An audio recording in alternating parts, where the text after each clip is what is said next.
कृष्णाय वासुदेवाय हरये परमात्मने प्रणतः क्लेशनाशाय गोविंदाय नमो नमः। हरे कृष्णा। आप सभी भक्तों का संगीता धर्म सागर चैनल परिवार में दिल से स्वागत है।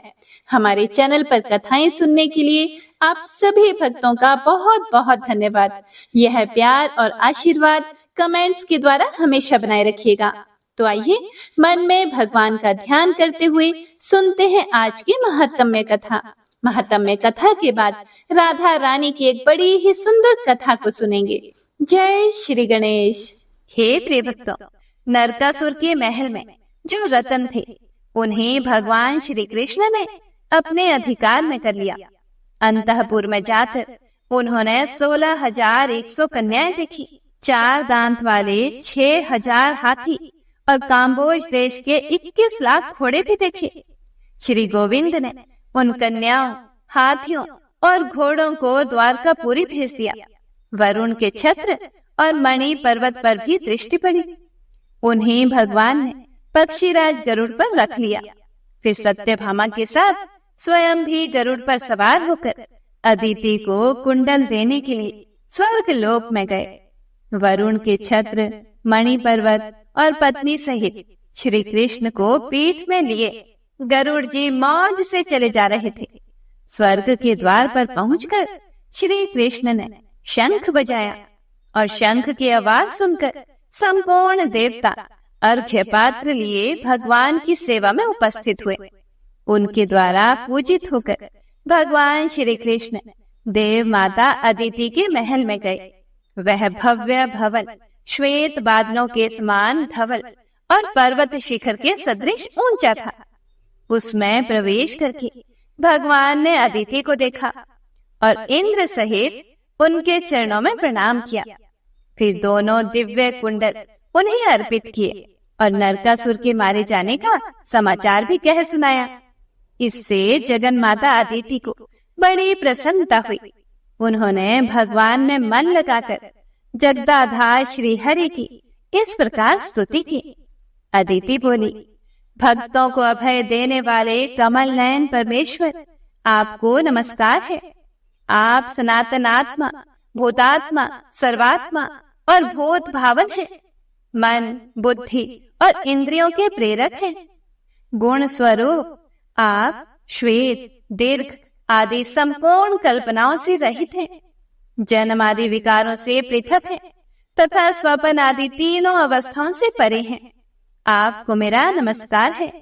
हे अच्युत, संध्या, रात्रि, दिन, भूमि, आकाश, वायु, जल, अग्नि, मन, बुद्धि और अहंकार सब आप ही हैं।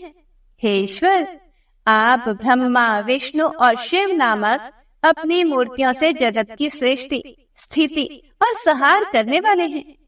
आप कर्ताओं के भी अधिपति हैं। यह चराचर जगत आपकी मायाओं से व्याप्त है। हे जनार्दन, अनात्म वस्तु में जो आत्म बुद्धि होती है वह आपकी ही माया है। उसी के द्वारा अहंता और ममता का भाव उत्पन्न होता है। हे नाथ, इस संसार में जो कुछ भी होता है वह सब आपकी माया की ही चेष्टा है। भगवान, जो मनुष्य अपने धर्म में तत्पर होकर आपकी निरंतर आराधना करते हैं वे अपनी मुक्ति के लिए इस सारी माया को तर जाते हैं। ब्रह्मा आदि संपूर्ण देवता, मनुष्य और पशु ये सभी श्री विष्णु माया के महान भंवर में पड़े हुए मोह अंधकार से आवृत हैं। हे भगवान, जो आपकी आराधना करके भोगों को प्राप्त करना चाहता है वे आपकी माया द्वारा बंधे हुए हैं। मैंने भी पुत्र की कामना से और शत्रु पक्ष का नाश करने के लिए आपकी आराधना की है, मोक्ष के लिए नहीं की। यह आपकी माया का ही विलास है। हे प्रभु, अपनी माया से संपूर्ण जगत को मोहित करने वाले अविनाशी परमेश्वर, मुझ पर प्रसन्न होइए। ज्ञान स्वरूप संपूर्ण भूतेश्वर, मेरे अज्ञान का नाश कीजिए। आपके हाथों में चक्र, शांग, धनुष, गदा और शंख शोभा पाते हैं। हे विष्णु, आपको बारंबार नमस्कार है। हे परमेश्वर, शंख, चक्र आदि स्थूल चिन्हों से सुशोभित आपके इस रूप का मैं दर्शन करती हूँ। आपका जो परम सूक्ष्म स्वरूप है उसको मैं नहीं जानती। आप मुझ पर प्रसन्न होइए। देव माता अदिति की इस प्रकार स्तुति करने पर भगवान श्री कृष्ण हंसकर बोले, हे देवी, आप हम सब लोगों की माता हैं, इसीलिए आप ही प्रसन्न होकर हमें वरदान दें। अदिति बोली, एवं अस्तु नरश्रेष्ठ, जैसी आपकी इच्छा है मैं वही करूंगी। आप अमर्त्य लोक में संपूर्ण देवताओं और असुरों से अजय होंगे। उसके बाद सत्यभामा ने इंद्राणी सहित अदिति को प्रणाम किया और कहा कि हे देवी, आप मुझ पर भी प्रसन्न हो। फिर अदिति ने कहा, हे शुभ्रो, मेरी कृपा से तुम्हें वृद्धा अवस्था और कुरूपता नहीं स्पर्श कर सकती। तुम्हारी संपूर्ण कामनाएं पूर्ण होंगी। उसके बाद अदिति की आज्ञा से देवराज इंद्र ने भगवान श्री कृष्ण का आदर पूर्वक पूजन किया। श्री कृष्ण भी सत्यभामा के साथ देवताओं के नंदन वन आदि संपूर्ण उद्यानों में घूमने फिरने लगे। एक स्थान पर भगवान श्री कृष्ण ने पारिजात का एक वृक्ष देखा, जो परम सुगंधित, मंजरियों से सुशोभित, शीतलता और प्रसन्नता प्रदान करने वाला, ताम्र वर्ण के पल्लवों से अलंकृत और स्वर्ण के समान कांतिमान था। अमृत के लिए समुद्र का मंथन होते समय वह प्रकट हुआ था। उसे देखकर सत्यभामा ने श्री गोविंद से कहा, हे नाथ, इस वृक्ष को आप द्वारका क्यों नहीं ले चलते? आप कहते हैं सत्यभामा मुझे बड़ी प्रिय है।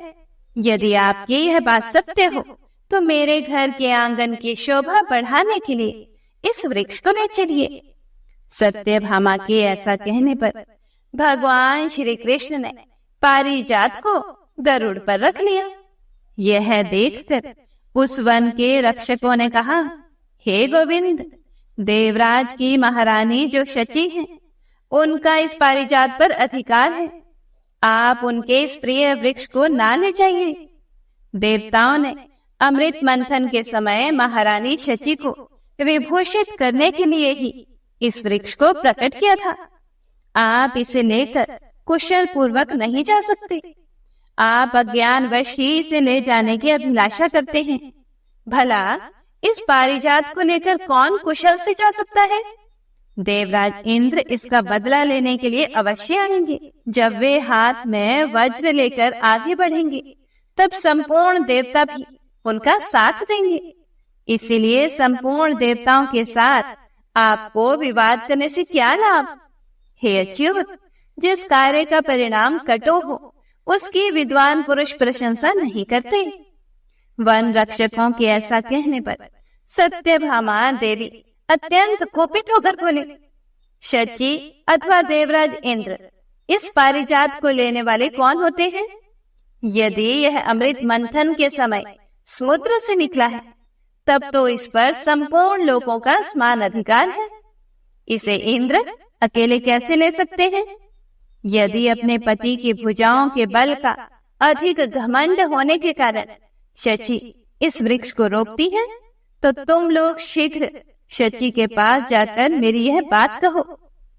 हे प्रिय भक्तों, सत्यभामा अपने पति पर गर्व करके धृष्टता पूर्वक कहती हैं कि यदि तुम अपने पति को अत्यंत प्रिय हो तो पारिजात वृक्ष को लेकर जाते हुए मेरे पति को उनके द्वारा रोको। यह सुनकर रक्षकों ने शची के पास जाकर सत्यभामा की कही हुई सारी बातें जैसी की तैसी सुना दी। शची ने भी अपने स्वामी देवराज इंद्र को युद्ध के लिए उत्साहित किया। तब इंद्र पारिजात के लिए संपूर्ण देव सेना को साथ लेकर श्री हरि से युद्ध करने को तत्पर हुए। हे प्रिय भक्तों, जब इंद्र हाथ में वज्र लेकर युद्ध करने के लिए खड़े हुए, तब समस्त देवता भी परिघ, खड़ग, गदा और शूल आदि आयुधों के साथ तैयार हो गए। भगवान श्री कृष्ण ने देखा कि इंद्र ऐरावत पर सवार होकर देव परिवार को साथ लेकर युद्ध के लिए उपस्थित है। तब उन्होंने पंचजन्य शंख बजाया। उसकी ध्वनि से संपूर्ण दिशाएं गूंज उठी और साथ ही उन्होंने सहस्त्रों और लाखों बाणों की वर्षा आरंभ कर दी। उन बाणों से संपूर्ण दिशाएं और आकाश आच्छादित हो गए। यह देखकर संपूर्ण देवता भी अनेक प्रकार के अस्त्र शस्त्रों की वर्षा करने लगे। संपूर्ण जगत के स्वामी भगवान मधुसूदन ने देवताओं के छोड़े हुए एक एक अस्त्र शस्त्र के खेल खेल में ही हजारों टुकड़े कर डाले। पक्षीराज गरुड़ ने वरुण के पाश को खींच लिया और छोटे छोटे सांपों के शरीर की भांति उसके टुकड़े टुकड़े कर डाले। भगवान देवकी नंदन ने यमराज के चलाए हुए दंड को गदा की मार से टुकड़े टुकड़े करके पृथ्वी पर गिरा दिया। कुबेर की शिबिका को चक्र से तिल तिल करके काट डाला। सूर्य और चंद्रमा उनकी दृष्टि पड़ते ही अपना तेज और प्रभाव खो बैठे। अग्निदेव के सैकड़ों टुकड़े हो गए। आठों वसुओं ने भगवान के बाणों की चोट खाकर आठों दिशाओं की शरण ली। 11 रुद्र भी धराशाही हो गए। उनके त्रिशूलों के अग्रभाग चक्र की धार से छिन्न भिन्न हो गए। साध्य, विश्वदेव, मरुदगण और गंधर्व शंख धनुषधारी भगवान श्री कृष्ण के बाणों से आहत होकर सेमर की रुई के समान आकाश में उड़ने लगे। गरुड़ तो सदा आकाश में ही चलने वाले ठहरे। उन्होंने चोंच से, पंखों से और पंजों से भी देवताओं और दानवों को घायल कर डाला। उसके बाद देवराज इंद्र और भगवान मधुसूदन एक दूसरे पर हजार हजार बाणों की वर्षा करने लगे। ऐसा लगता था कि मानो 2 मेघ परस्पर जल की धाराएं बरसाते हैं। ऐरावत और गरुड़ में घमासान युद्ध होने लगा। जब सब प्रकार के अस्त्र शस्त्र कटकर गिर गए, तब इंद्र ने वज्र और श्री कृष्ण ने सुदर्शन चक्र हाथ में लिया। उन दोनों को वज्र और चक्र हाथ में लिए देखकर चराचर जीवों सहित संपूर्ण त्रिलोकी में हाहाकार मच गया। आखिरकार इंद्र ने वज्र को चला ही दिया, किंतु भगवान श्री कृष्ण ने उसे हाथ में पकड़ लिया।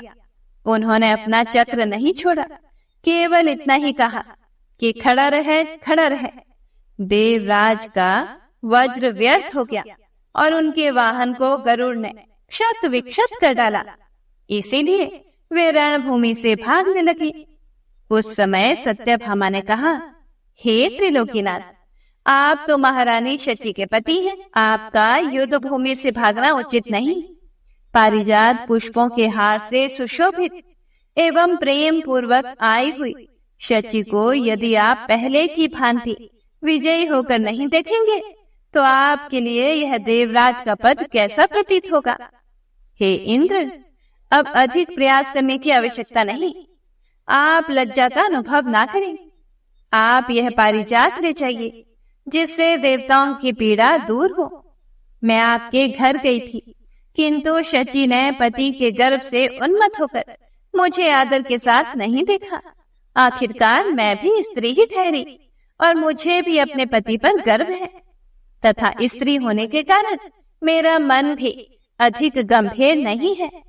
इसीलिए मैंने आपके साथ युद्ध ठान दिया। यह पारिजात दूसरे का धन है, इसका अपहरण करने से मुझे कोई लाभ नहीं। सत्यभामा के ऐसा कहने पर देवराज इंद्र लौट आए और बोले कि हे मानिनी, खेत को अधिक बढ़ाने से क्या लाभ, जो संपूर्ण जगत की सृष्टि, पालन और संहार करने वाले हैं, उन विश्व रूपधारी परमेश्वर से युद्ध में हार जाने पर भी मुझे लज्जा नहीं हो सकती। हे देवी, जिनका आदि, अंत और मध्य नहीं है, जिनमें संपूर्ण जगत की स्थिति है, जिनसे इसकी उत्पत्ति हुई है और जिन सर्वभूतमय परमेश्वर से ही इसका संहार होगा, उन सृष्टि, पालन और संहार के कारणभूत परमात्मा से परास्त होने पर मुझे लज्जा क्यों होने लगी। जिनकी अत्यंत अल्प और सूक्ष्म मूर्ति को, जो संपूर्ण जगत की जननी है, सब वेदों के ज्ञाता होने पर भी दूसरे मनुष्य नहीं जान पाते, जो स्वेच्छा से ही सदा जगत का उपकार करते हैं। उन अजन्मा, अकर्ता तथा सबकी आदिभूत इन सनातन परमेश्वर को जीतने में कौन समर्थ हो सकता है? व्यास जी कहते हैं कि देवराज इंद्र के इस प्रकार स्तुति करने पर भगवान श्री कृष्ण ने गंभीर भाव से हंसकर कहा, हे जगतपति, आप देवराज इंद्र हैं और हम मनुष्य हैं। आपको मेरे द्वारा किया हुआ यह अपराध क्षमा करना चाहिए। यह रहा आपका पारिजात वृक्ष, इसे इसके योग्य स्थान पर ले जाइए। हे इंद्र, मैंने तो केवल सत्यभामा की बात रखने के लिए ही इसको ले लिया था। आपने मेरे ऊपर जो वज्र चलाया था उसे भी लीजिए। यह शत्रु संहारक अस्त्र आपका ही है।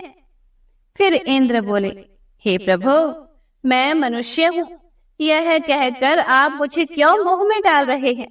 हे भगवान, हम तो आपके इस सगुण स्वरूप को ही जानते हैं। आपके सूक्ष्म स्वरूप का ज्ञान हमें नहीं है। हे जगन्नाथ, आप जो कोई भी हो, इस समय जगत की रक्षा में तत्पर हैं। असुरसूदन, आप संसार का कंटक दूर कर रहे हैं। हे श्री कृष्ण, यह पारिजात आप द्वारकापुरी को ले जाएं। जब आप मतर्य लोक छोड़ देंगे तब यह पृथ्वी पर नहीं रहेगा। हे प्रिय भक्तों, बहुत अच्छा। ऐसा कहकर भगवान श्री हरि भूलोक में चले आए। उस समय सिद्ध, गंधर्व तथा ऋषि महर्षि उनकी स्तुति कर रहे थे। उत्तम पारिजात वृक्ष लेकर श्री कृष्ण अचानक द्वारकापुरी के ऊपर जा पहुंचे। उन्होंने शंख बजाकर द्वारका वासियों के हृदय में हर्ष भर दिया। फिर सत्यभामा के साथ गरुड़ से उतरकर पारिजात को उनके आंगन में लगाया। हे प्रिय भक्तों, उसके नीचे जाने पर सब लोगों को अपने पूर्व जन्म की बातें याद आ जाती थी। उसके फूलों की सुगंध से 12 कोस तक की पृथ्वी सुवासित रहती थी। संपूर्ण यादवों ने उस वृक्ष के पास जाकर जब अपना मुख देखा तब उन्होंने अपने को अमानव देवता तुल्य पाया। ओम नमो नारायणाय। हे प्रिय भक्तों, तो आज की महात्म्य कथा में बस इतना ही। इससे आगे का वर्णन आप अगले अध्याय में सुनेंगे।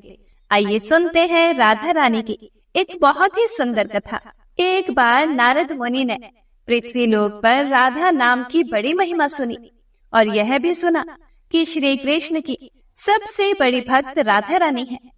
नारद जी को लगता था कि वही श्री हरि के सबसे बड़े भक्त हैं और अपने मन की शंका का निवारण करने के लिए नारद जी श्री कृष्ण जी के पास गए। श्री कृष्ण जी तो अंतर्यामी हैं। वे समझ गए कि नारद जी के मन में क्या शंका चल रही है। श्री कृष्ण जी ने सोचा कि नारद जी को राधा रानी के प्रेम और भक्ति का अनुभव करवाना ही पड़ेगा। जब नारद जी श्री कृष्ण जी के पास आए तो श्री कृष्ण जी अपना सर पकड़कर बैठे हुए थे। नारद जी ने श्री कृष्ण से पूछा कि हे प्रभु, आपको क्या हुआ है? तब श्री कृष्ण जी कहने लगी कि नारद जी, मेरे सिर में बहुत दर्द है। नारद जी ने पूछा कि प्रभु, आपके इस दर्द का निवारण कैसे होगा? तब श्री कृष्ण जी ने कहा कि अगर कोई मेरा सच्चा भक्त अपने चरणों को धोकर उसका चरणामृत मुझे पिलाए तो मेरे सिर का दर्द ठीक हो जाएगा। फिर नारद जी सोचने लगे कि मैं श्री हरि का सच्चा भक्त हूँ, लेकिन श्री कृष्ण को अपने चरणों का चरणामृत पिलाने से मुझे नरक तुल्य पाप लगेगा। इसीलिए ऐसा पाप मैं अपने सिर पर नहीं ले सकता।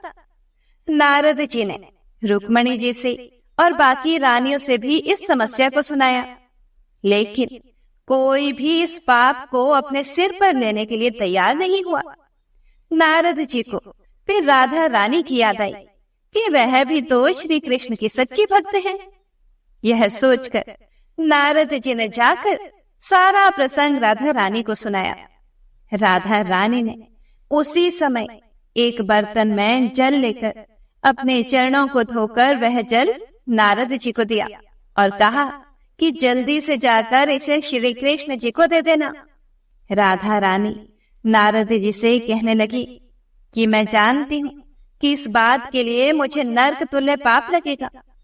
राधा रानी आगे नारद जी से कहती हैं कि श्री कृष्ण के दर्द के निवारण के लिए मैं कोई भी पाप अपने सिर पर लेने के लिए तैयार हूँ।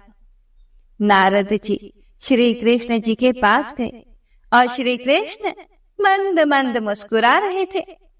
अब तक नारद जी समझ गए कि राधा रानी श्री कृष्ण से निश्चल प्रेम करती हैं और उनकी सबसे बड़ी भक्त हैं, तथा श्री कृष्ण ने यह सारी लीला मुझे यह एहसास कराने के लिए ही रची थी। तो प्रेम से बोलिए राधा कृष्ण भगवान की जय। बंशी शोभित कर मधुर नील जलद तन श्याम, अरुण अधर जनु बिंब फल नयन कमल अभिराम। पूर्ण इंद्र अरविंद मुख पीतांबर शुभ साज, जय मन मोहन मदन छवि कृष्ण चंद्र महाराज। जय यदुनंदन जय जगवंदन, जय वसुदेव देवकी नंदन, जय यशोदासुत नंद दुलारे, जय प्रभु भक्तन के दृग तारे। जय नटनागर नागन थैया कृष्ण कन्हैया धेनु चरैया। पुनि नख पर प्रभु गिरिवर धारो, आओ दीनन कष्ट निवारो। वंशी मधुरे अधर धर तेरे, होवे पूर्ण मनोरथ मेरी। आओ हरि पुनि माखन चाखो, आज लाज भारत की राखो। गोल कपोल चिबुक करुणारे, मृदु मुस्कान मोहिनी डारे। रंजित राजीव नयन विशाला, मोर मुकुट वैजंती माला। कुंडल श्रवण पीत पटाछे, कटि किंकणी काछन काछे। नील जलज सुंदर तनु सोहे, छवि लखि सुर नर मुनि मन मोहे। मस्तक तिलक अलक घुंघराले, आओ कृष्ण बांसुरी वाले। करि पय पान पूत नहीं तार्यो, अका बका का सुर मार्यो। मधुवन जलत अग्नि जब ज्वाला, भय शीतल लखि तहि नंद लाला। सुरपति जब ब्रज चढ़े और साई, मोसर धार वारी वर्षाई। लगत लगत ब्रज चहन बहायो, गोवर्धन नख धारी बचायो। लखी यशोदा मन ब्रह्म अधिकाई, मुख मह 14 भुवन दिखाई। दुष्ट कंस अति उधम मचायो, कोटि कमल जब फूल मंगायो। नाथी काली यही तब तुम लीन है, चरण चिन्ह दई निर्भय कीन है। करि गोपिन संग रास विलासा, सबकी पूर्ण करी अभिलाषा। केतिक महासुर संहार्यो, कंस ही केस पकड़ी दई मार्यो। मात पिता की बंदी छुड़ाई, उग्रसेन कहा राज दिलाई। मही से मृतक चाहो सुतलायो, मातु देव की शोक मिटायो। भौमासुर मुरे दैत्य सहारी, लाए शत दश सहस कुमारी। दई भी नहीं तृण चीर सहारा, जरा सिंधु राक्षस कह मारा। असुर बकासुर आदिक मार्यो, भक्तन के तब कष्ट निवार्यो। दीन सुदामा के दुख टार्यो, तंदुल 3 मूठ मुख डार्यो। प्रेम के साग विदुर घर मांगे, दुर्योधन के मेवा त्यागे। लखी प्रेम की महिमा भारी, ऐसे श्याम दीन हितकारी। भारत के पारथ रथ हाके, लिए चक्र करे नहीं बलता के। निज गीता के ज्ञान सुनाए, भक्तन हृदय सुधा वर्षाए। मीरा थी ऐसी मतवाली, विष पी गई बजा कर ताली। राणा भेजा सांप पिटारी, शालिग्राम बने बनवारी। निज माया तुम विधि दिखायो, उरते संश सकल मिटायो। तब शत निंदा करि तत्काला, जीवन मुक्त भयो शिशुपाला।